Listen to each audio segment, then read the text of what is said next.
Hello, everyone, and welcome to the NeverOpenPod, the podcast open to everyone, except for that dude in the front row who watched the whole show with his fucking arms folded. What the fuck were you doing there? Actually, anyone who was in the front two rows on hard camera, what the fuck? Were you all taking sleeping pills? Jesus Christ. What were you there for? Anyway, my name is Luke. I am your host of the Never Open Podcast, and with me, as always, is Mr. Andy. Say hello, Mr. Andy. Hello, Mr. Andy. Hello, Luke. And hello to Halloween. This is our Halloween episode. Ooh, it's spooky. And I am dressed up. This is why you have to watch on YouTube as well as listen. So you listen first, you hear about it, then you go to YouTube. I am dressed up today as referee Marty Asami. Luke, who are you today on the Never Open Podcast? That's right. You are Marty Asami. You're looking fucking... Oh, that's awesome. I love it. I am the new number 2. So there you go. Who is number 2? That's me. 2 is number 1, but it's Grumpy 2. Grumpy 2 is number 2. Yay. That's right. Yeah. So there you go. This is the first Halloween we've done like on video, so we thought, let's do it. Yeah. Andy put more time and effort into his costume than me. I have had this pin for ages, and I've had this jacket for quite a long time. In fact, I weighed quite a lot more when it was fitted on me. So if I stood up, you'd be like, wow, that's a baggy ass jacket. You're the new number 2. Right. Wear the same clothes, just different person, So we're just gonna have a little fun today, talk about Royal Quest.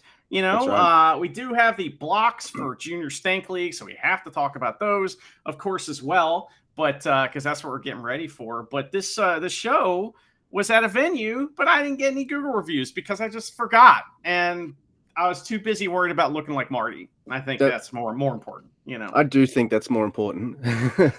And what is also important is that there are ways that people can contact. See, like that segue. Fuck, I nailed that. There are ways that people can contact and interact with us if they wish to.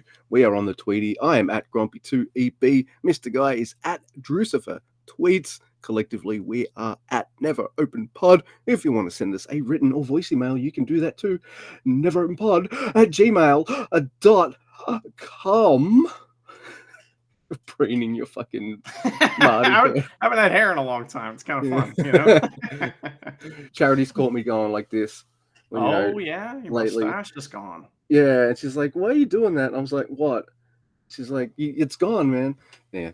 Anyway, did I tell you, my mother-in-law saw it, and she's like, get it back. Charity saw me with it gone, and it's not coming back. Okay, so that her opinion matters a little bit. Yeah. Anyway, if you've got any of that Sasha Banks money, kick it that way. We have a Teespring store where you can get merch that'll make you look never as fuck, and then you can Halloween dress up as Mr. Andy or myself. Do that. Also, we are on the YouTubes, so you can see me do this intro on the YouTubes. Plus, you can see our snazzy fucking Halloween costumes. Isn't that awesome? And all sorts of other tidbits that you might be missing. So there you go. Where are we on the YouTubes? Oh yeah, just type in Never Open Podcast. There we are. Hey, subscribe, like, all that shit too. Sure. Yeah. Now, we watched Royal Quest a little differently than, we normally would watch a show like this. We want to watch all this stuff together, but a lot of times it doesn't work out. So what we did is we reached out to our friend Jay and other folks, and they didn't join, but Jay did, and she joined you and I, and we watched almost all the show last night, and that was kind of fun, Yeah, absolutely. This is an all right show, but it's an alright show. I had a really lot of fun watching because, hey, I had you and Jada to bounce silly comments off and just have a good old time watching the wrestling. Jokes. That's right. We'll crack Wise cracking, right? Yeah, it was fun, man. She's gonna be like, how did these two manage to take notes when they spent most of the time just fucking bantering? But we've got this down to a. Oh, I wouldn't say fine science. Like, it's not fine. It's like some kind of necromancy or something. Yep, that's how we do it. Anyway, look, let's do it first. Even though it spoils who X is, it's not that big a deal. But there are. I'll go through them pretty quick. We don't have to dwell on it. The Junior World Tag League blocks have been announced. Okay. We call them the Stank Leagues. That's usually the time of year where our show we're just like no mega notes. We're just chilling, and yeah, we're not huge fans of these leagues. But the junior one's always better than the heavy way one. better Every way time, better. like fucking way better. Anyway, we've got A Block, and of course we've got Clark Connors and Driller Maloney. We've got Sho and Yoshinobu Kanemaru, that motherfucker. We've got Robbie Eagles and Kosai Fujita. Okay. We've got Bushi and Hiromu Takahashi. Okay, interesting. Nice. We got. I was wondering if T-Tom was going to weasel his way in there, but he did not. So thank goodness. We got Ryosuke Taguchi and Dragon Dyer and Tiger Mask and Captain Suicida. By the way, on YouTube, there's a funny little video, right? And it's of Taguchi.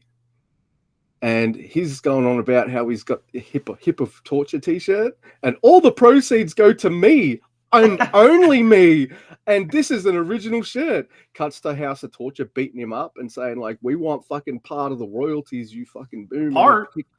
Yeah, they want all. They're kicking his ass, and they're saying they're copyright infringing them and stuff. It's fucking hilarious. It's about a minute and a half.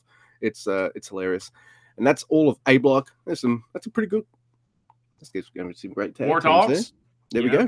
They're gonna kill everybody. So yeah, it's a bit weird to have a face team as the champs in this tournament. Or maybe War Dogs. Yeah, that's they fine. got it. They got it in kind of a sneaky way. They got the titles in kind of a sneaky way. So that'll be fun. That's right. Yeah, I do like that finish. So in B Block we have Kushida and Kevin Knight, the Jet Setters, Francesco Akira and TJP, a tag team I thought was like the best thing in New Japan until it was like TJP thought he was too good for it or something. I don't know, man. I want to be a heavy now. I'm like, you got Akira right here, man. Your team's awesome. To get Nova. Come on. Anyway, we got Yo and Rocky Romero. Sorry, Rocky. I feel bad for you, man. That'll be fun. You know who I feel good for, though? The DKC. Because he's tag teaming with fucking Ninja Mac. So I'm quite happy with that. I have interesting news about Ninja Mac. He is a free agent, by the way. So yeah, he is no longer with Noah. There was a whole last match and everything in Noah. So see what happens. That's interesting. Well, I liked him in the Best of Super Juniors. He was pretty over with the New Japan crowd. So I mean, I'm surprised he wasn't Noah champion. I mean, he's like 40. Maybe that's too young. He was never Noah champion? No. Really? maybe a junior champion, but he wasn't the. Oh well, that's what I mean. Like he should have had the junior title. Well, I was just saying, age is all that matters. Noah. So. Yeah, that's right. He should have had all the golds at once. Well, maybe 40's too young. Is all I'm saying. So, but in New Japan, that's just right. So he needs to move over, get a bit of seasoning, come back when he's 50. We've also got Taiji Ishimori and Robbie X, who we'll talk about a bit more later. And we've got Paris De Silva and Jude London. And there's your B Block.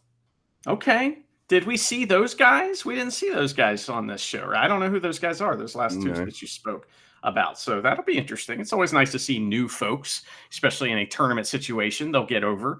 Yeah, we'll talk more about Robbie X and how many times he's going to get pinned, in the upcoming match that he may or may not be in. We'll see. But I am as excited as you are about Junior Stank League. Yeah, anyway, we watched a show called Royal Quest. Oh, yeah. And I didn't know this was a pre-show, but this is a pre-show match.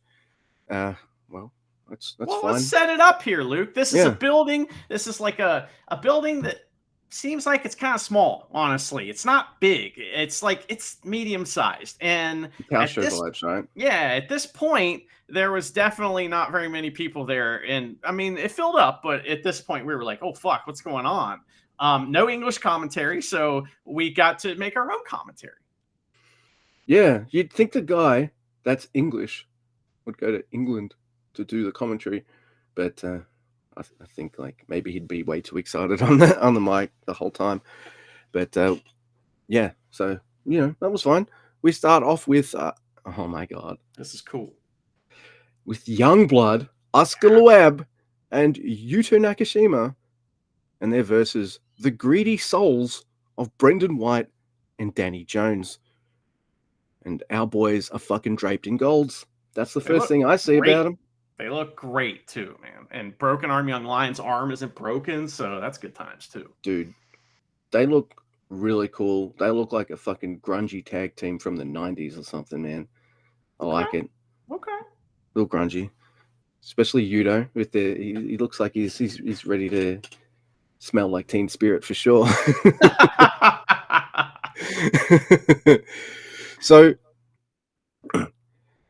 all right, so this is a fun match, but I have to admit, the whole time I'm watching this, my brain kind of won't, like, the other tag team doesn't stick in my brain, because the whole time I am just so happy to see Oscar and Yuto Nakashima that I just stare at them the whole time. The whole time.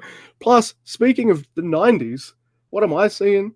I'm seeing fucking Yuto Nakashima doing an awesome Death Valley driver. We're seeing both of them doing a total elimination. One of these guys fucking fans of Canyon and Saturn? Like, I don't know how they would see Canyon and Saturn vids, but I don't care. I know, like, they don't have the internet in Germany or Japan. No. So yeah.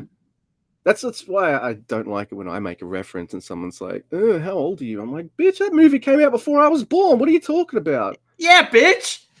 Yeah. You know, that's not a woman. That's a blanket everyone else. I'm just calling everybody bitches. That's all of you. Sorry. Equal opportunity. Edit this out, Luke. I'm not doing that. So yeah, all my eyes were on Youngblood. They look cool. They're doing cool moves. I don't know, like when Oscar's in the Young Lion garb, he looks like really tall, skinny dude.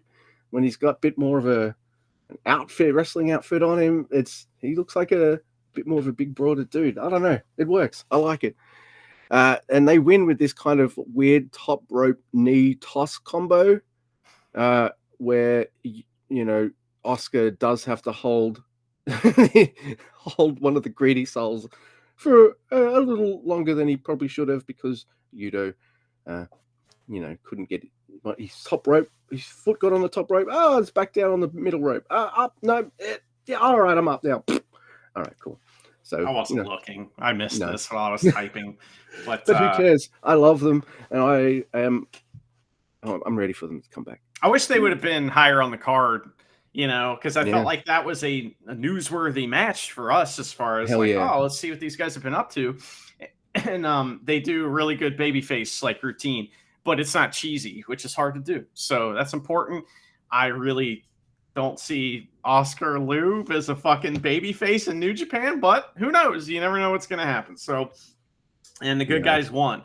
So we are going to talk a little bit about the equipment, here and there. Now, I did notice that the ring itself is like the indie ring. It's probably the Red Pro ring or whatever, but it's got the New Japan corner pads. And I noticed that Ref Chumpy Jr. was reffing this match. And it was like one of those things where I'm sure that he just had to like he had stuffed those in his like carry-on bags or whatever, just to bring them. So anyway, but also this is hilarious because they do the funny ass thing where, we got a video package. Well, we can play it through the system so that it shows up perfectly clear on the pictures at home. But no, we're just going to point the camera up at the screen. I love it. And later, something really funny happens with that. But we have a lady ring announcer, and she's great. Oh, really? Oh, you thought she was fucking great? It's everybody! Oh my god! She was fine. I thought she was a little tone deaf, but I don't know. She wasn't singing. What if Fran Drescher did the ring announcing or something? Fran Drescher's beautiful. She can do whatever she wants. Yeah, I agree. Especially getting all her fellow actors paid. So she was in UHF too. So just saying. Spinal Tap. She was in Spinal Tap. She was telling them their fucking album cover was sexist as shit, man. Like, get out of here. Everyone forgets that. Also had Mr. Steed from the Avengers in that scene. Anyway, also the other thing that makes me laugh, I don't know if it's the same woman, but there is a woman who's doing the timekeeping. Every time she talks, she reminds me of various things. It's like she's auditioning to be the new Majel Barrett on Star Trek, to do the computer voices. It's like she's going to tell David that he can't open the fucking cargo bay doors. It's like, I'm afraid I can't do that, Dave. What's the unit lost? It's like that voice. That's right. Like or she is calmly telling everybody that there is 5 minutes until the ship explodes. That's her voice the whole time. So auto destruct is on. It will commence in 30 seconds, counting down. Have a nice day. Yeah, that's right. That's a joke in fucking, what's it called too? Spaceballs, I think. So yeah, it is. I like it. So next, Luke, we have a match, and it is the match where we got X. Who will be X? Will it be an appropriate X? Will the X be inappropriate? We're about to find out. It's Joe Lando and Danny Black versus Ishimori, and Ishimori comes out by himself, and he gets the mic, and he's like, I practiced this for hours. Here is Robbie X. And Robbie X is the X guy. And he comes out. We've seen him before. He's pretty good. He's very flippy. And he's going to get pinned a lot in the fucking World Tag League thing or whatever it's called. So he's so flippy, it's a little out of control. I did notice that him and Ishimori had a couple kind of cool combo moves. For example, they did this cool like Enziguri sliding German combo thing that was very cool. The baby faces in this match they sure are there. And they get a very, very short but very dense comeback with all kinds of cutters. They do the cutters on the floor. I do the cutter over here. I cut this. I cut that. But we get a 630 okay, so I don't know what it's called when you hit a 630, but you also do a spin, like a twist in the middle. But that's what Robbie X did. What do you think of the 630? Like, to me, it doesn't look very impactful because it's so scary on the guy that's giving it that you kind of forget that it's supposed to be like a devastating move. What do you think of that? I appreciate the athleticism it takes and the practice and training it takes to pull off a move like that. I will say that, but high fly flows look better. Yeah, and that's a giant ass frog splash. I mean, like RVD one, the Eddie Guerrero splash. Every time Ricochet did it, like in Lucha Underground, you know what I mean? Like it's almost like the swanton, where you're like not even landing on the person. In fact, your neck kind of lands on them and you just roll forward. Unless you're Tanahashi and the other guy's Yujiro. Yeah, well, he's not doing the 630. So, no. But it's like, I don't know. I don't, that move is just a weird move. But man, it's cool. This guy can do fucking cool shit. I'm excited to see what he does up against, some of the best juniors in New Japan. Yeah, absolutely. And this was pretty much a preview match, wasn't it? To show us, like, this is the new tag team. Who's the other tag team? It doesn't matter. Bullet Club's winning this. That's the vibe we got there. All right. There was a pretty good Pentagon-style arm breaker thing done by Ishimori. And like the other guys, Joe Lando and Danny Black, you might as well have just called them Mini Ospreay 1 and Mini Ospreay 2. They were bouncing around. They were generic baby faces. London, let's go. Let me hear you. All that shit. It was great. Similar haircuts. They got tats as well. I'm like, okay. All right. That's fine. Anyway. Next. Oh, fuck me. This match is awesome. It's Mina Shirakawa and Kanji versus AZM. It's like my brain wants to say AZM, but it's not AZM. It's AZM. It's actually something else. It's like pronounced completely different, and I don't know how to say it. So, look, I don't know either. So, we're fuck ups. Look at me. Yeah, fucking up. Look at him. Yeah, he's like what kind of guy fucking dyes his hair but not his beard? Like what the fuck? I know. Yeah, I didn't commit. We know you dye your hair now. I didn't commit to the gimmick, should have shaved the beard, Nah, fuck that, man. It's all good. You've got enough. It's all right. You don't want. I like the beard. It's good. All right, and they're wrestling against AZM and Danny Luna. I like Danny Luna, and that's all I'll say. I'll continue, and this match starts off. We get Kanji and AZM. They're in the ring and they're doing the you know, the thing where we're almost doing moves, but we're dodging, and then we're like, hey, respect, and we got this fun, smiley vibe about us. And I'm like, the fuck is this? This isn't some Joshi shit. They're supposed to look all like nice and cute and then just murder you. And then, you know, Danny Luna and Mina Shirakawa would like tag in, and I'm like, all right, it's on. And for the rest of the match, it's just like, let's get our shit in and kill each other. This is one of those matches where they did so much stuff. I found it very hard to keep up with the match. It's not a long match. This is all 4 women doing what they do when they get a spot in a show like this, and that's get their shit in and bump like fucking maniacs. This is fucking awesome.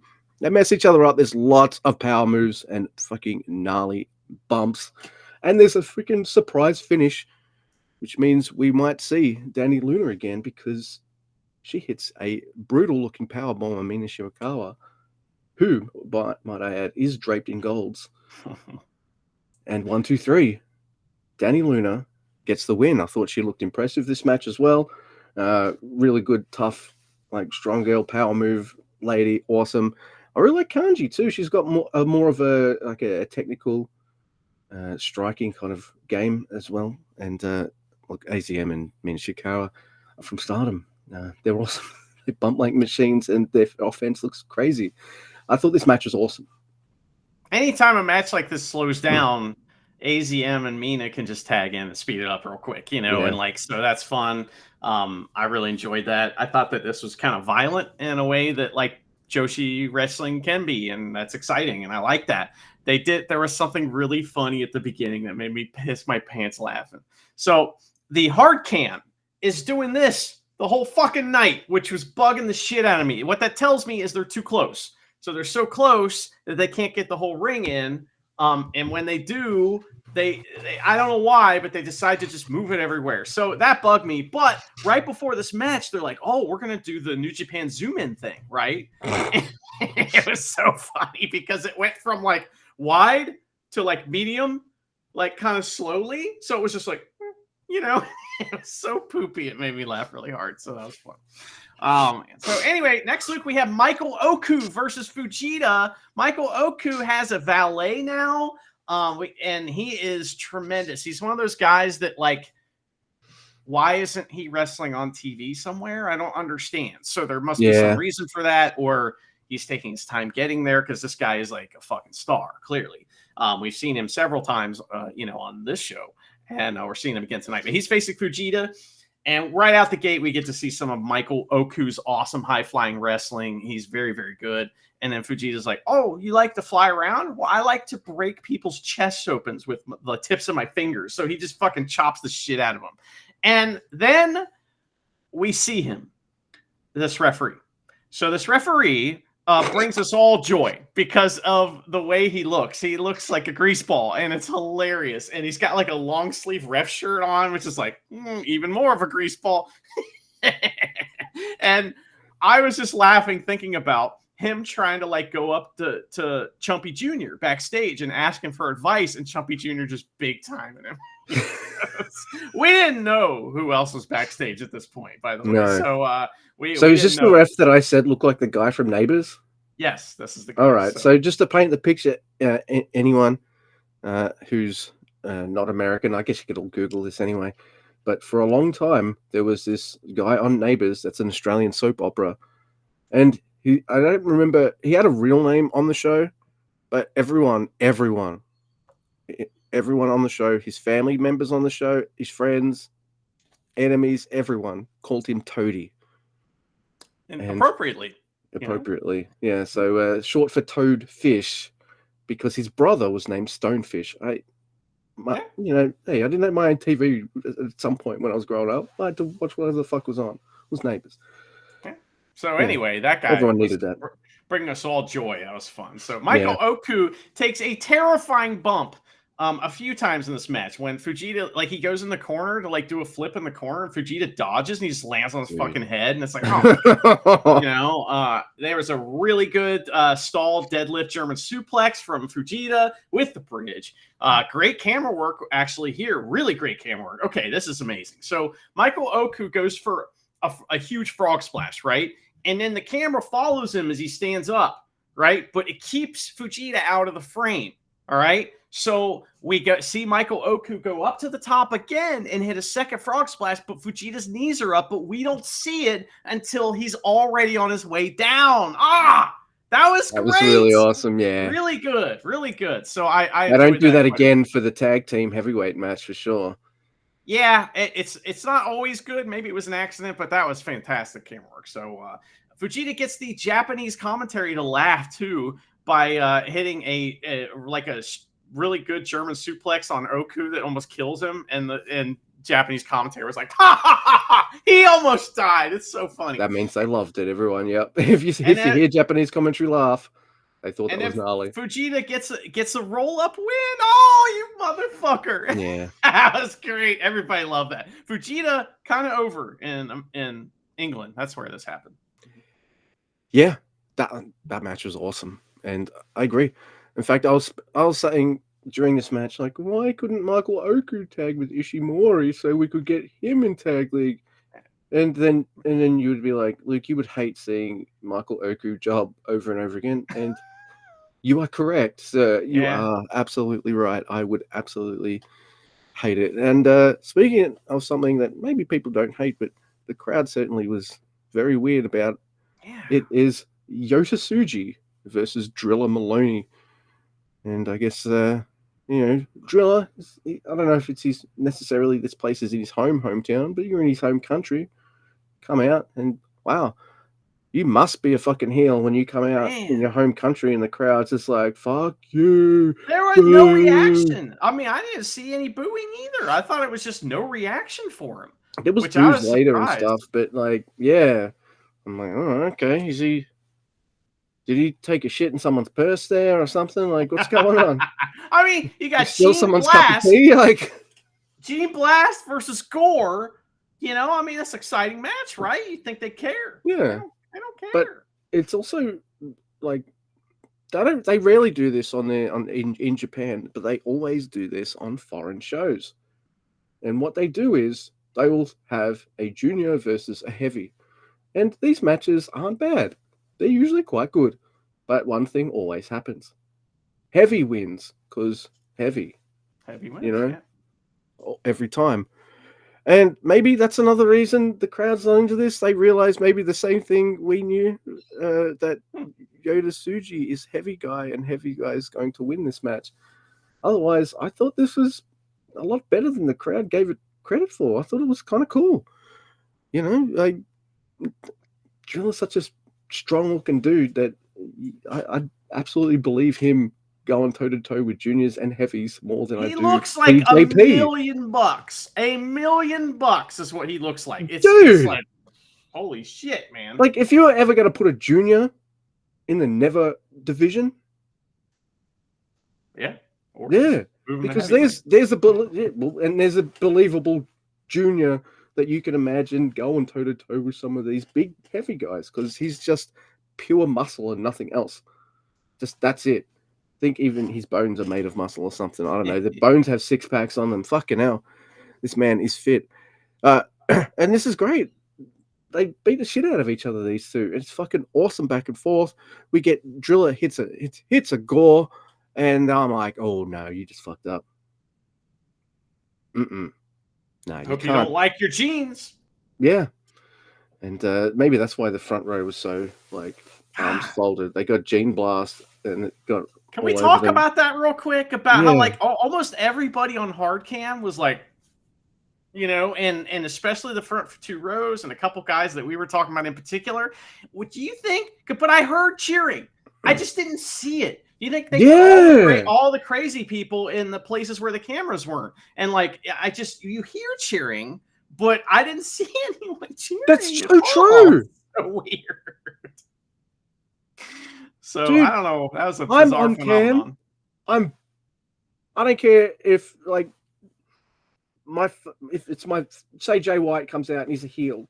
I'm booing him and I'm going crazy for him, but I'm cheering the faces. I'm getting in there. I'm like, probably not going to scream and carry on like a drunk dickhead, but, like, it's obvious, like, that's me if I'm back there too. I'm like, I'm into it. I'm there watching a live show. I'm reacting. They were fucking terrible.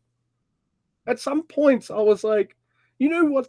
They may as well have been one of those TV screen crowds that fucking WWE had during COVID. Yeah, with the weird that weird like buzzing noise. That was so weird. Hey, we'll get to the weird buzzing noise a little later.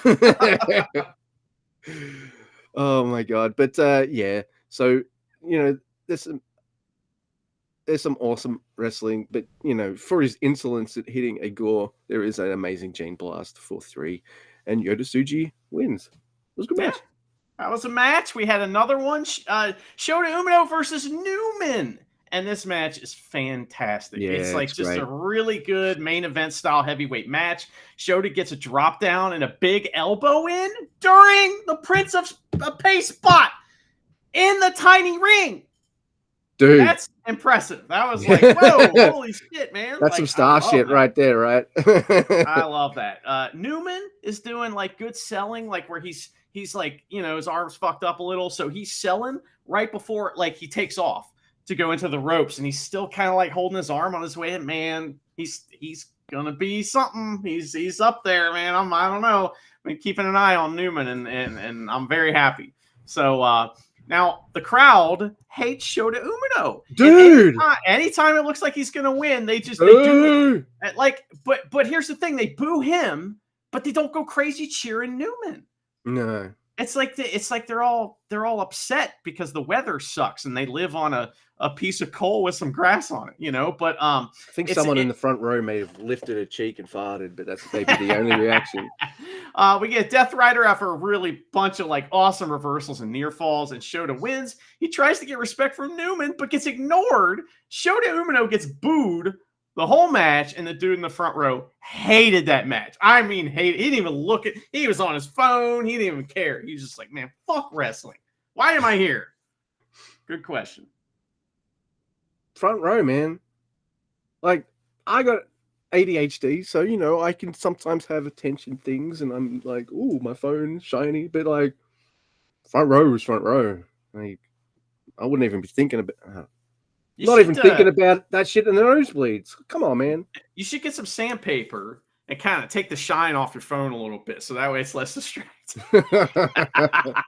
you invest in a shit ton of sandpaper and sand everything in your house down so you don't get distracted. That's like, right.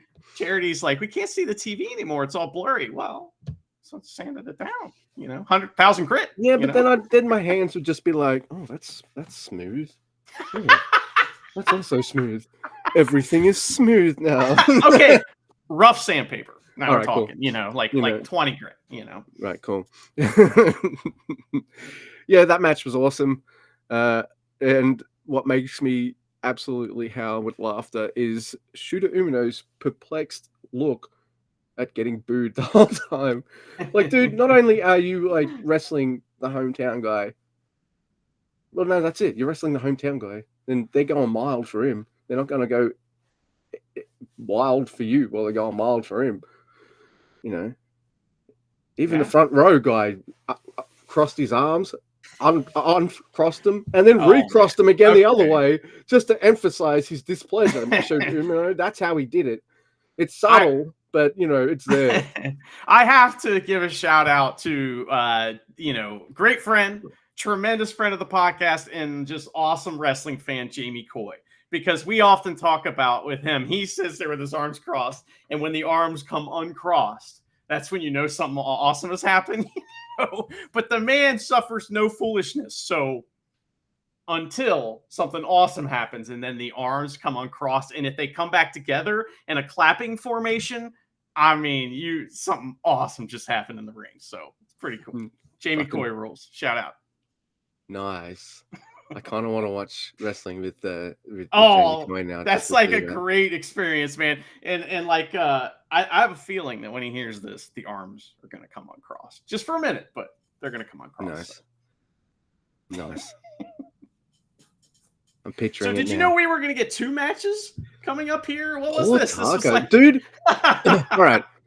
All right. So here's what I'm saying. I feel like backstage, Finley's just like, dude, not me versus you right now. I don't know. We got to make this fun somehow. let's break this up. I don't know whose idea this was. Maybe it was Gato. Maybe it was all three. But they did. This was perfect for what it was, and I loved it. It is. Well, you think it's Taka Michinoku versus David Finlay, but no. Finlay comes out. He gets on the mic, and he trash talks England because Irish heritage, all that kind of stuff. Mm-hmm. So he shits all over it, but not as bad as Anton trashed Australia at the forum, So I'm glad someone tried to fucking beat him with a guitar. No, I'm joking. But, and then he gets on the mic and continues on by saying that if Taka wants to wrestle him, he's like, come on, man, you don't deserve to wrestle me. If you beat Gato, then you can wrestle me. All right, sweet. So here's the match. It's Gato with David Finlay versus Taka Michinoku. But David, he doesn't get involved, man. He's like, hey, making sure he's out of it, man. He's not in. He's out. He's out of it, which is nice. And it's a very short match, but they get in the kind of shit I want them to get in a really short match like this, which is who's got the biggest bag of tricks, of eye pokes and rakes and trips and all this kind of stuff. Oh, guess what? It's Taka Michinoku who wins because just face lock and Gato taps out. One of my favorite parts about this match, though, is at the beginning, Finlay gets cheap heat, and he talks shit, and fucking Taka gets the mic, and they're all like, what's he going to say? And he looks at him, and he looks around, and everybody knows exactly what he's going to say. He says, so what? And he says, David Finlay, you already die. And we're all like, yes. That's the greatest. Say the line, Bart. Yeah. That made me laugh. Awesome. So, Luke, the next match was Finlay versus Taka that just rolled into the next match, right? And Taka gets some shit in, and then he doesn't. Overkill for the win. Taka bumps in hilarious fashion for the finish. And Finlay grabs the mic before he leaves just to say, from the bottom of his heart, fuck you. I like that. That was fun. Look, they didn't have to do all this added little bits of fun. It could have just been that short match we got, but it made me laugh, and it broke things up quite nicely. I liked it. I liked it a lot. Thank you, guys. And next we have Naito, Hiromu Takahashi, and Titan. Someone's obsessed with Titan. I'll talk about it in a tick. And they're wrestling against Ryohei Iwa, Robbie Eagles, and Mascara Dorada. My most important note is first, referee Marty Asami. Oh, what's he doing there? I couldn't believe it. And then we're thinking main event Marty, maybe. We don't know. We'll see. Yeah, no, we don't. I'm sorry. IWGP heavyweight title match. Come on, give Marty a shot. Come on, he'll do. Yeah, Red Shoes right down the middle. He'll call it right down the middle. I promise. Red Shoes is just making sure Shooter doesn't embarrass him in England or something. I don't know. So what was I talking about with Titan? For some reason, the cameraman. I mean, look, you could have done this for me during the ladies' match, and I would have been fine. I appreciate it, but I don't like Titan in that way. And it's fair if anyone is interested in Titan's posterior, this is the match for you, especially the start. Please email Luke at NeverOpenPod@gmail.com. Yeah, we can discuss the cheeks, the Titanic. Hey, woo! Because for some reason, it's not fully the cameraman's fault because the cameraman goes to move to the left. Guess what? Titan does. Yeah, he moves to the left. So cameraman goes to move to the right. And then Titan, what's he do? He moves to the fucking right. So no matter what happens, Titan's ass is in the frame. Yeah. So yes, I'm mentioning it more than it happens. You guys will watch this back and be like, I didn't see it. Yeah. But, I just wanted to make the Titanic ass joke. Yeah. So there we are. I liked it. All right. So I'm enjoying this match. We get it. And what tickles me is a whole bunch of English people doing the Robbie, Robbie, Robbie chant, because in my head, I'm hearing Aussie, Aussie, Aussie, oi, oi, oi. And I'm just like, yeah, that's right. You're one step away from that, you English people. And we're going to fuck you up next time we do the Ashes thing. The Ashes. Do you ever heard of the Ashes, Mr. Andy? No. Do you want to know what the Ashes are? Yeah, tell me all about it. All right. It's a cricket thing. I won't go into the rules of cricket or anything like that, but they play a series of games, England and Australia. And what is the trophy? The trophy is this little trophy thing that's an urn, and in that urn are the ashes of the first test series these two countries played together for. So the first test match Ashes series happens, they fucking burn the wickets, put it into this urn, and that's what they play for. Okay. Every so often they play the Ashes. I mean, that's a tremendous gimmick. The Undertaker, cool. I mean, CM Punk poured Paul Bearer's ashes all over the Undertaker. Remember that? So, there's some cool shit that could happen with that urn. I'm just saying, you know. I wonder how many of those ashes are left and how many have been mixed with cocaine and anyway. Is that the noise it makes when you insufflate cocaine? That's right. That's my secret code. It's very subtle. When I do some Yeah, you remember the Seinfeld episode where they think this guy's a cokehead and they're like, hey, you hip to the bathroom scene? That's what they call it. They call cocaine the bathroom scene because he keeps going to the bathroom, but really he's that's pretty funny. All right, so far it hasn't been like the most professional production thing we've seen, but it's worked. You know, the sound's working. We can hear the crowd. Well, we can't hear the front two rows, but we can see them. Like everything's working fine. Everything is doing just fine. Maybe the equipment missed their flight or something. I don't know. But the equipment suddenly decides, oh, no, this is a foreign show. Fuck you. We're not going to make this run smooth as silk. The Americans were late. They just showed up. Oh shit. Yeah. You know, they showed up and started fucking everything up.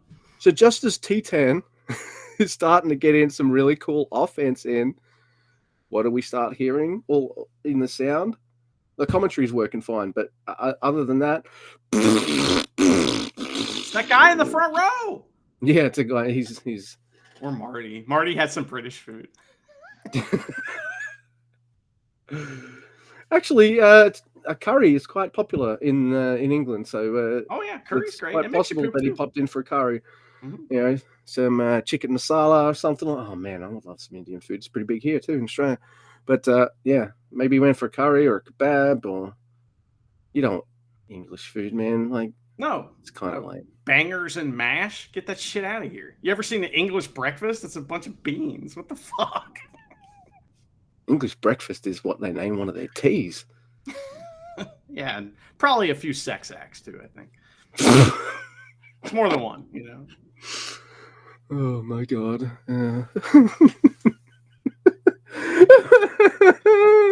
We've lost all our English listeners, I think. I mean, do we have it? Oh, we got Ian. Does he listen still? You know. Sorry, Ian. Not sorry about we love you, man. We love you. So. Hey, Luke and Andy, you guys are assholes now. Also, England is going to win the Ashes. No, they're not. They're not. Win the Ashes. Yeah, man. I don't know when they're on next, but yeah. All right. So the equipment is fighting all over Titan's wrestling. It's fucking hilarious. I'm laughing. I'm just having a grand old time. Look, we get really nice little matchups here.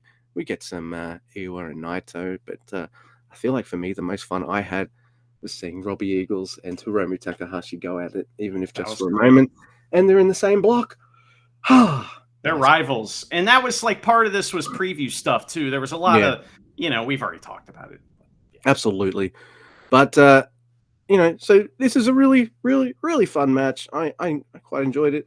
The production staff, it's like a match within a match, like equipment versus production staff. Sure. Because the equipment messed Titan's spots, I am raising the equipment's hand in this match. Beat Titan.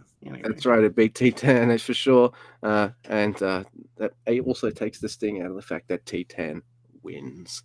He pins Mascara Dorado. Did you see that Daryl entered the ring after the match? And Titan was jealous of Daryl. And he was an asshole. He was a pinche pendejo to Daryl, which is fucking upsetting. So is that like a fucking horse's ass? It's an asshole. You know, it right. Doesn't translate directly to asshole, but that's what it means. So anyway, the audio continues to be poopy. And we get the live in arena video package. So that was really funny. Now, I don't know when this happens, and I don't see it written down anywhere in my notes, but I have to talk about it here. There was a time during one of these video packages where the camera guys pointed it up at the video, and he's supposed to keep it there. And the ring announcer lady comes walking down because she's just trying to get to the ring. And he's like, oh, and starts following her. And she's looking at him like, what are you doing? And he has to point it back at the screen. And that was like home movie type shit. Or, you know, that's the kind of thing where you give one of your teenage relatives the fucking camera for the wedding video or something. And he spends the whole time zooming in on the bridesmaid's tits or something. Like. That was pretty funny. I think he just thought, oh, you're coming to the ring? We're doing this now. But, you know, anyway, so that was fun. Now we get the strong heavyweight title match. It's Ishii and Tanahashi versus Mikey and Shane of TMDK. Mm-hmm. I think this is a very good tag match. Ishii hits a dragon screw to start a double babyface submission spot that kind of peters out, though. They give up after a while. You know why? Why? Because, all right, you know I love Shingo and you know I love Ishii. Shingo, what should he never do? Kicks, yeah. He's bad at kicks. Now, what should Ishii never do? High flying submission moves. holes. Yeah, he's not great at it. No.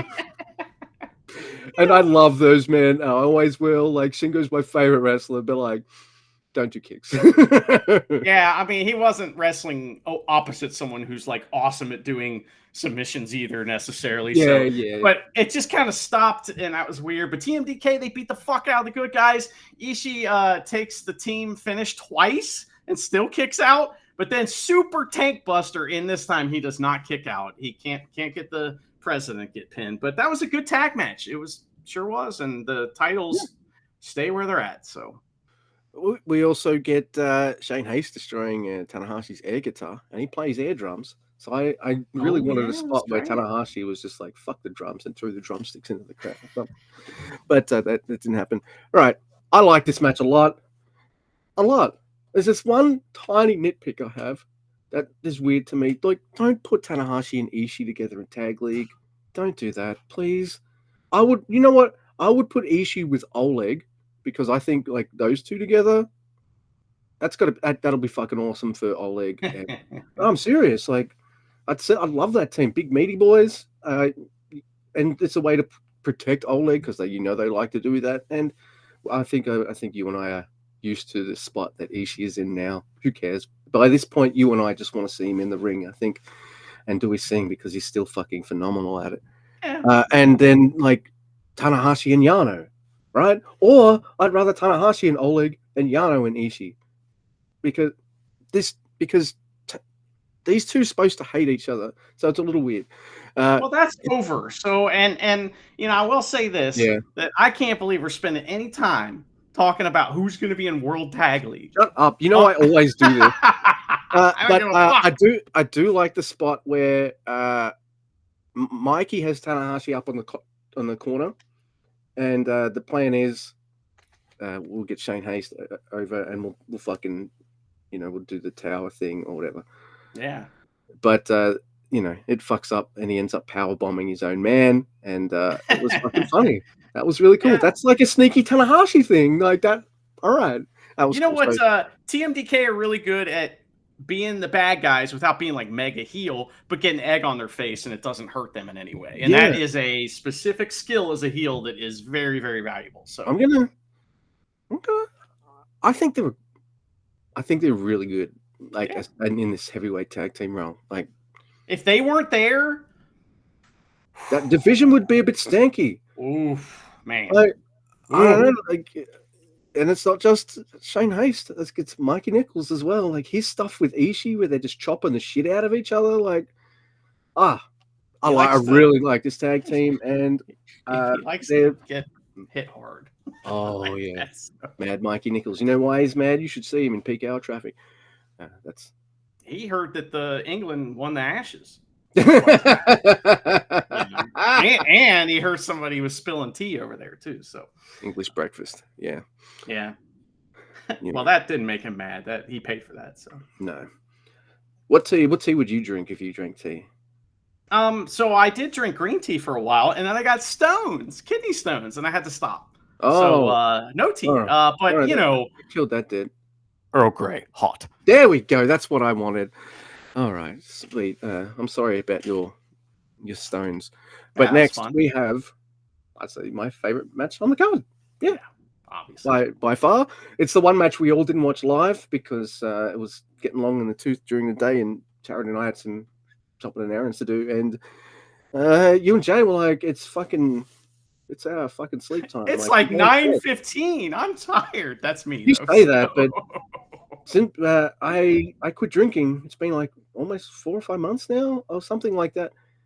And I went from being like, I'm gonna have a few drinks, and hey, I'm up late, la la la, to I've stopped drinking and I'm up every day at 5 o'clock. And if I don't respond to you, Mr. Guy, between 9 and 10 p.m., like I'm in bed, I'm either reading or I'm fucking sleeping.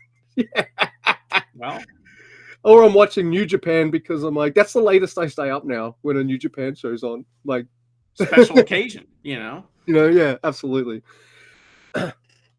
So we get an awesome video package that's made even more awesome. Like, if you want like a modern day, it's the VHS look. That's what it looks like when the camera goes to the Titantron. Okay. It looks like VHS, like you're watching and not just a fresh VHS, you're watching one that's been tape to tape. Yeah. Tape to tape. Maybe spliced once, so spliced. That's right. Man, that's my shit right there. Lo-fi. I love it. So this is definitely a match going in where I'm like, well, they've finally strapped the rocket to Zack Sabre Jr. and he's not losing in England. And I don't think I really cared. I didn't care at all because I got 25 minutes of these two doing absolute fucking magic on a show that, whilst entertaining, and like I really like the heavyweight tag match that for a title match but it's had a bit of a house show vibe, right? Am I wrong in saying that? It was just it was fine, But these guys are wrestling like they're doing the main event at Destruction or something like that. Like they don't care that the fucking first two rows. Oh, maybe that's the thing. Are they Sonata fans?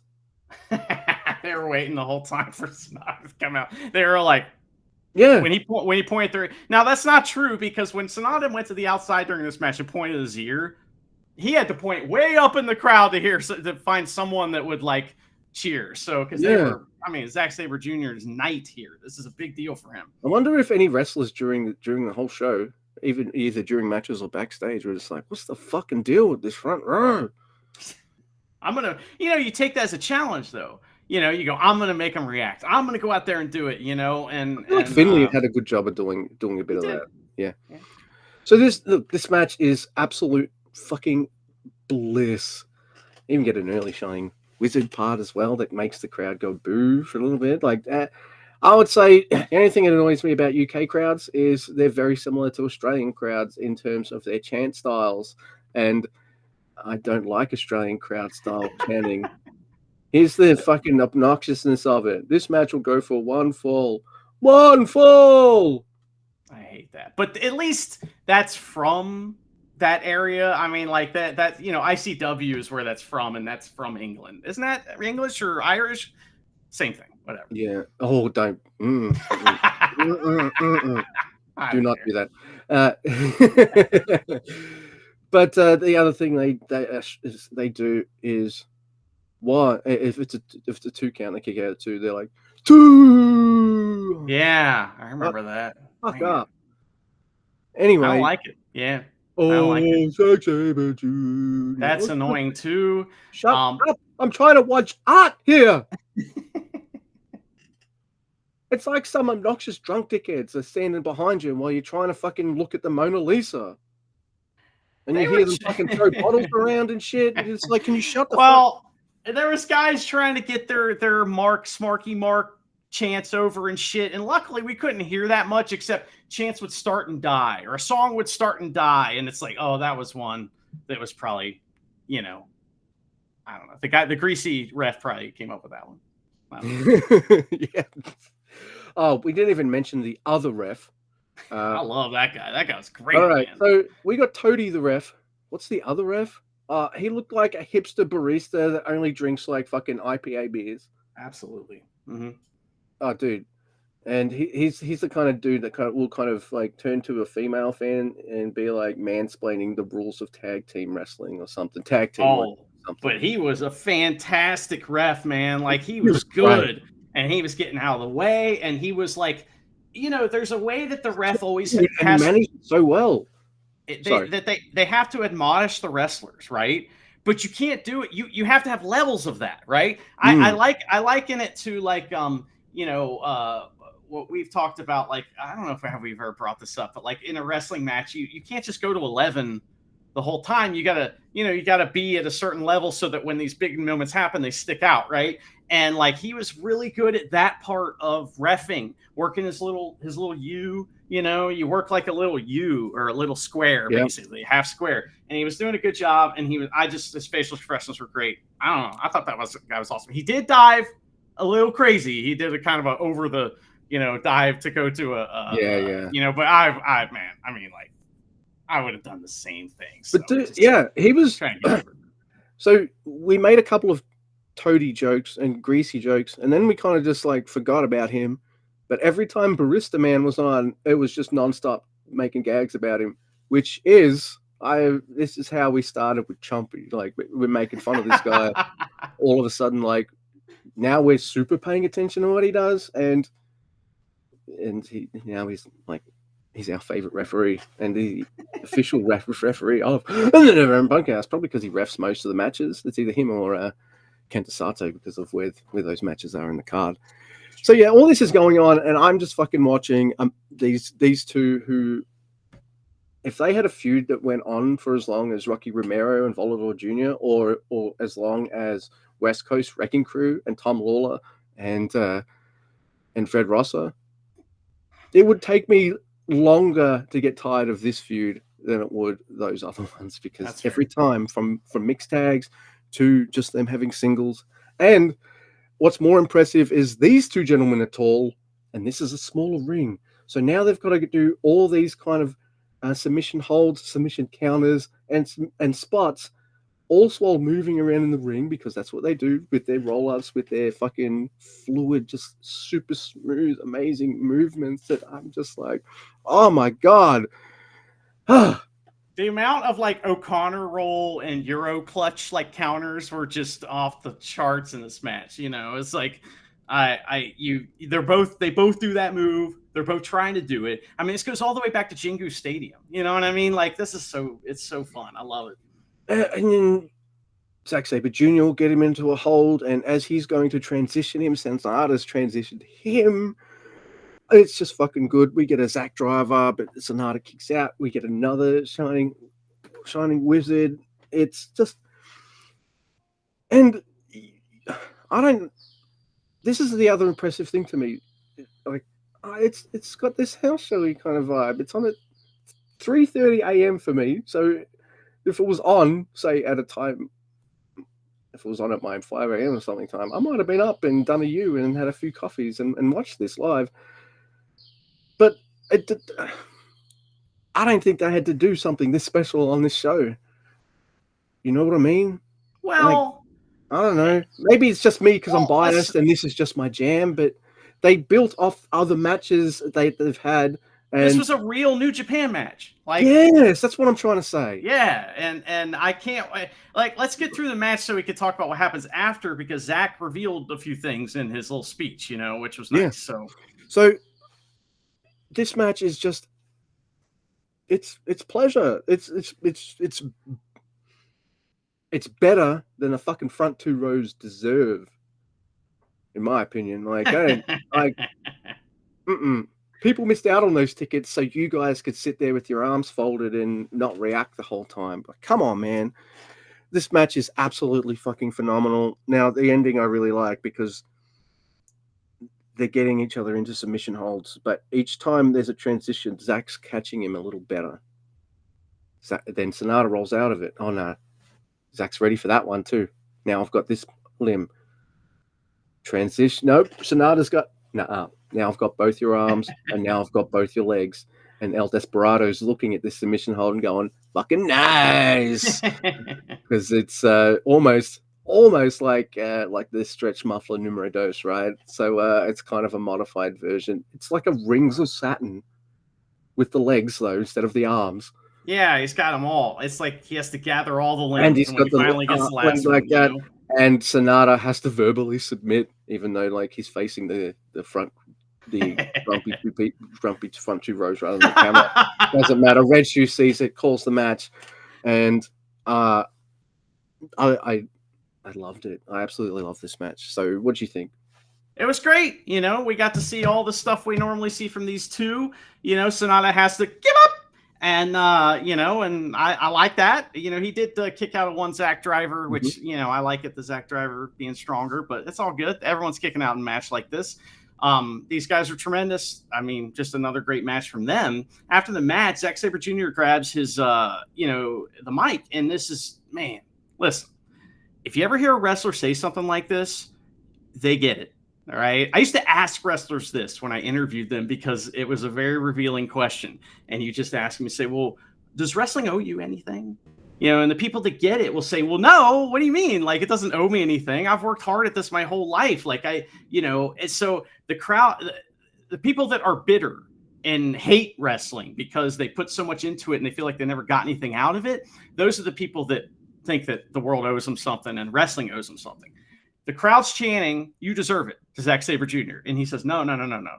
You know, he says, wrestling doesn't owe me anything, you know, and I thought that was really cool. He went on about that a little bit and he talked about how he didn't think it was going to take this long, but here he is. He finally got to do what he was doing. And he's the first guy. I don't think he's the first British guy to win the title, but he's the first guy to bring it home and defend it. And that is what it's all about. That's what this show was all about. Solidifying Zack Sabre Jr. as the champion of the world, right? Yeah. So, you know, this was a big deal. And I think New Japan is doing a really good job of trying to get Gaijin fans with Zack Sabre Jr. This is a great way to do that. I think so too. Right? He says that he's tried to do 3 things this year. He had 3 things on the agenda. G1, smashed it. You know, he's like, get the IWG title. Got that. Number 3 is to wrestle, you know, main event the Tokyo Dome. So that's where we're headed. All right. Wow, everyone loves Kenny Omega. Let's push him. Oh, he's gone. Everyone loves Will Ospreay. Let's push him. Oh, he's gone. Man, Jay White's really working. Fuck, he's gone too. Zack Sabre Jr. in backstage comments. This is my home. I'm not going anywhere. And New Japan was just like, ka-ching. Took him a while, but yeah, I mean, they finally gave him the. Dude, you've got an international recognizable star that even AEW was just agrees would be like, yeah, we're going to have you wrestle fucking Bryan Danielson on one of our pay-per-views. Like, fuck yeah. Or have him come to Japan. Like, this guy's an international star and he is happy where he is and has no plans on going anywhere. Yeah, I'd try to put him over like a fucking champ as well. And how do you start by doing that? Maybe have his first couple matches against some of the people he's had his best matches with. And this was oh man, I fucking love it. Have him win the title against Naito. He's always great against Naito, even when Naito isn't the full Naito, you know? And so him and Sonata are just, don't tell me there's no such thing as magic. Hey. Aw. That's nice. That's right. Yeah. Do you believe in magic? Oh, baby, it's magic. Yeah. So, well, this is a fun show. You know, it was kind of a low effort show, a little bit on our part, but you know what? We don't fucking care. Yeah. I'm dressed up like Chumpy. Think I care what you think? Hey, I only care what number 1 thinks. Hey, who is number 1? It's Charity, and she approves of the amount of notes I took.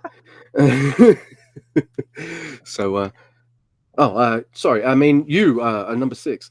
No, they're right. So, let's finish this on a hopefully high note. And it's a wrestler diary. It's sent to us by Jay. And Jay says, it says 31, but this is the only entry available. Okay, so Wow. It's just like our show. Like you can only get video from a certain point. The rest is just all audio. Like I don't know. The Missing Diaries. Maybe they got. I don't care. Let's figure this out. It's episode 31 by Shooter Umino. Ooh. And it's called "Thanks for the Sauce, Katsudon." There's a photo of him with Mickey Mouse ears holding a giant teddy bear. August 13th, 2024. Good job, everyone. Since the start of the summer, I've been met with all sorts of frustrations. Getting booed. Good job, everyone. You're pissing me off. Fucking what an asshole. Even before it started, I've been dealing with my bad back, which has a stress fracture and was bedridden for 3 weeks. Oh, okay. I'll take that back. The last week was rehabilitation and training. Even so, I decided to enter the G1. A lot of people told me not to compete, but I'm not fully recovered from my injury. Shut up, Dad! That I should have elected to be in the qualifiers instead. But there's no... They didn't have to have more matches. Fucking idiots. Qualifiers instead. That there's no way I could win. I don't want to say anything negative, but I've had a lot of bad experiences this G1. I can't help but feel that those people were right. Currently, I am far from where I imagined I would be. Every day is filled with frustration, and I've hit rock bottom. I have no title, nothing. I'm just a gobby little shit with a big mouth. And cool hair.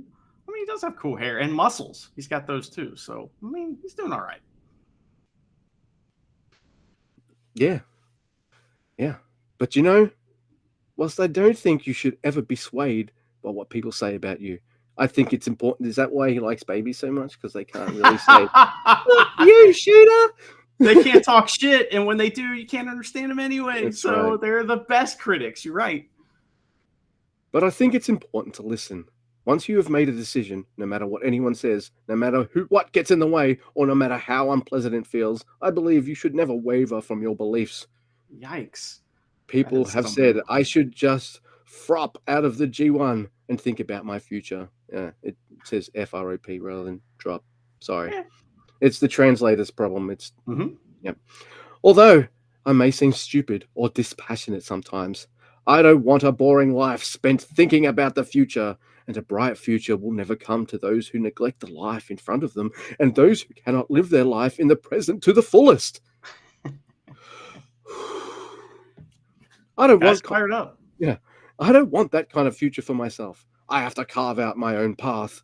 I believe that the strongest person is the one who faces it all and sticks to their guns and becomes the champion and the face of the promotion.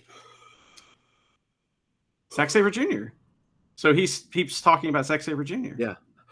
Sorry, it's just these. I know it's passionate. This has got a lot of emotional in there. You're doing a great job, Luke. I keep moving forward, believing in myself and my own brand of wrestling. I'm writing all these nice things, but I've got no results to show for it. I might just be providing more fodder for the people to criticize me. That's okay. It may take time. I may not be able to fulfill everyone's expectations straight away. I will never become the ace of Hontai if I don't meet everyone's expectations. They'll just end up disappointed and frustrated. Even so. Good morning. The ace of Hontai? This is your goal? This is your goal. Like, it's just the ace of Hontai. That's not a good goal, man. Like, how about New Japan? How about the ace of New Japan? You know, how about that? He's got to aim small. Because, like, it's like Augustus when he was when he was making a play to be the emperor, right?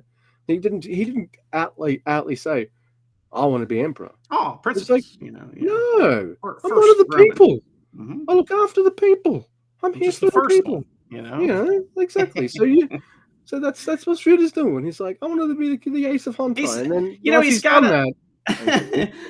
He's got a little bit of a Hanma kind of thing going on with this too, where it's like, the criticism is bad, but I will, but with Hanma it's cute, and with Shota Umino, it's irritating.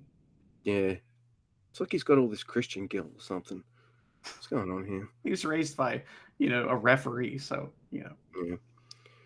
when he goes to worship, like he's actually able to find a place, unlike Yoshihashi. Right, so even so, I said myself that I would become the new ace, not the company. I will rise to the top, step by step, by my own strength, and I will get it. Sorry, I missed that out. You know, that new young lion has more balls than him. Or shit, you know, trash talking. Just saying.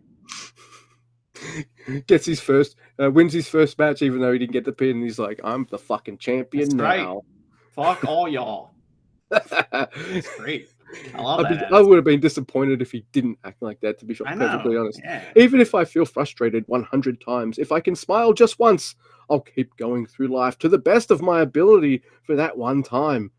In the end, I will be the first one to smile. I'll smile in order to make the fans smile, to create the best space, and to have fun wrestling. I want all the fans to go home and say, I want to see Shooter Umino again. We know which fans he's talking about, but they don't say anything, so except wah wah.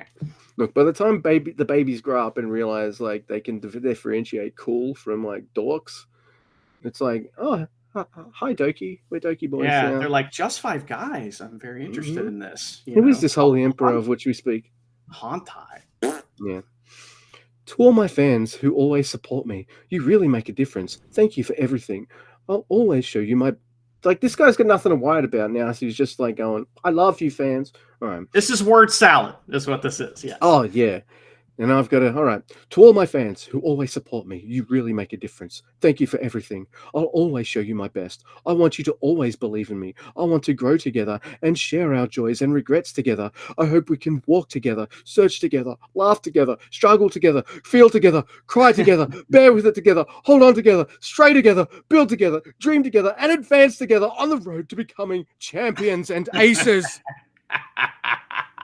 Okay, that was pretty cool. Just because you read it, not because he wrote it. So, not a single person calls me the Ace of Hantai. No one utters the word sacred ground. Tanahashi has always said that it took time for everyone to accept him, and even though he was booed at times, felt frustrated, and wanted to run away and got fed up, he never gave up, and that's why he's in the position he's in now. I have such a wonderful role model to support me, so I'll keep saying it. I'll accept it all. I'll carry it, and no matter what people say around me, I'll believe in myself. I'll believe in all the fans. I'll never give up. I don't believe him. Like he's saying so many words without really saying much. It's kind of like, you know, it's like the guy that runs around and goes, I hate thieves. I don't like a thief. I'll beat a thief up. And it's like, that guy's fucking stealing, you know? Just saying. I beat this thief up. And then I took the shit he stole. Man, imagine me, and this is my cover letter, and like, yeah. Fucking, I'm hiring this motherfucker. Right. I want to smile with the same eyes and feelings as all my fans. It doesn't matter if I'm at rock bottom. If one is at rock bottom, all you have to do is climb back up. Please watch Uno Shoto's brand of wrestling from here on out. Let's move forward together. Thank you so much for everything. But let me just say this with confidence. In Block A, I've beaten the first place Zack, the second place Takagi in second place, the third place Okan. The results in this block were disappointing, but I'm going to get back at them in the second half of the year. I'll switch gears. I'll fight with all my might for the rest of the tour. Thank you very much. Wow. Well, bravo. Your reading was incredible. I just got to say, that was quite a diary. You know, word salad. Like I said, he said, it reminds me of a football coach, you know, like football it's coach. Every sports interview. Yeah, absolutely. You know, we got to do better. We got to do better on first down. So that when second down comes around, it's a little less, less hard, but we don't want to get to third down. But if we have to, we've done good on first and second down. Now we're going to be in good shape on third down to succeed, and it's like, he didn't say anything. We got to score the most points in order to win the game. We got to keep our opponent from scoring points. And that's what I'm here to do. It's just nothing. I love it. Yeah. Yep. So guy who's just spent 3 hours on the field, how do you feel about this match? It was a team effort. We all banded together. Come good in the end. I just want to congratulate the boys on a good game. I came here to help this team win. You know, we win as a team. We lose as a team too. You know, like that just I just want to thank God bullshit. for helping the team get to where we are. So what, the God hated the other team? Like, what is this? Other team is half the league is Satanists? What's going on here? Eighth week. We're not just fighting other teams. We're fighting the atheists, the Hindus, the Buddhists. Maybe not the Islamists that might get too, I don't know. I mean, I don't want to fight any of the religions, but because I feel like that, you know, a religion like as a personified threat would beat the fuck out of me is what I'm thinking. Yeah, that's true. So, but at the same time, yeah, those are things that happen. You know, Luke, Royal Quest was fun to talk about. Yes, you know, we got through a diary. We kind of set you up for World Stank League junior style. And I just want to wish everybody out there the happiest of Halloweens. From me, Marty Asami, to you. And me, number 2. Be seeing you. Who is number 1?